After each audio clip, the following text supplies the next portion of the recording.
Eddie,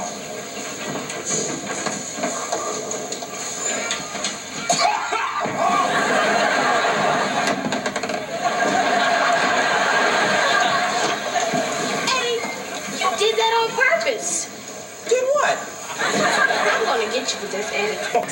Look, if he makes another strike, we are in real trouble. Don't worry about a thing. I'll handle him. Hi, Steve. Hi, Laura. You know, I shouldn't be mingling with the opposition, but I just wanted to tell you how handsome you look under fluorescent lighting. My, with strong arms.